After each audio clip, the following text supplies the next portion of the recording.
Chizuk from the Parsha, Erev Shabbos Kodesh, Parshas Mishputim. Imagine a judge is about to sentence somebody who was caught red-handed stealing. He broke into an apartment, burglary.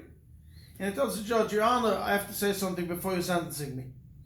I know that they're asking to sentence me for 5 years in prison, but do me a favor. You know, when I climbed up there, I had a sack on my head. And few people saw it. It looked very bad. And then the police, I was very embarrassed. And then the police came, they put handcuffs on my hands. It was very bad. I was very, very embarrassed. What would the judge tell him? They'll probably give him another year for contempt of court. But are you making fun of the court? You stole, you chose something that will bring you shame. So next time, don't do it. But in this week's Parsha, we see something else. If somebody's stealing a bull or a shefel, a sheep,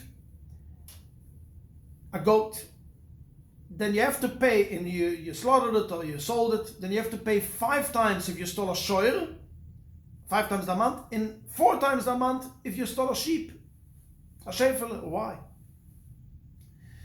It tells us Rabbi Yochanan ben Zakkai that the reason is because the seh he was supposed to carry on his back, and that's a lot of humiliation. It's a bizyonis, and because he had bizyonis, the Torah takes off 1/5 of his punishment.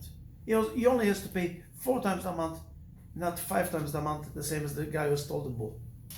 What is the significance that the Torah tells us such a thing? Let's think in the deeper. The Torah tells the Ganav, you are not a Ganav. You stole because you lost your self-respect. Every person has a tremendous self-respect, but you forgot about it. When I'm going to punish you, I'm going to remind you, you had bizyonis. You know what it means? You had bizyonis, you had humiliation. That means that you have self-respect. You just forgot about it for a moment. I'm going to remind you. The Torah comes and tells us that everybody, when you give a punishment to somebody, remember, he's a man, he's a human being. This person has feelings, this person has self-respect. Remind him, and then when he pays his punishment, he remembers. The Torah reminded me that I'm something special. I just did something stupid.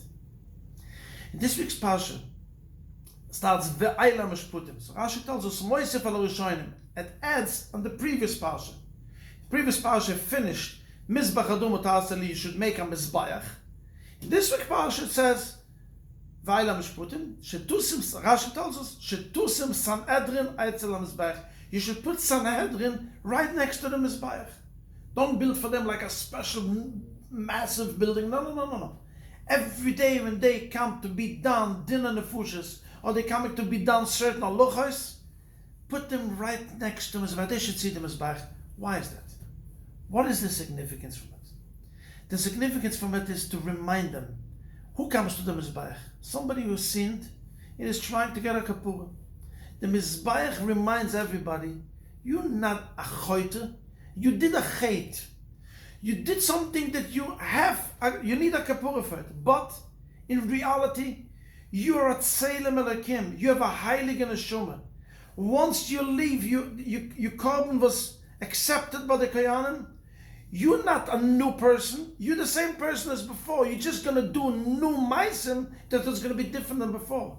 But at Tselem Elokim and a heilige neshama you are.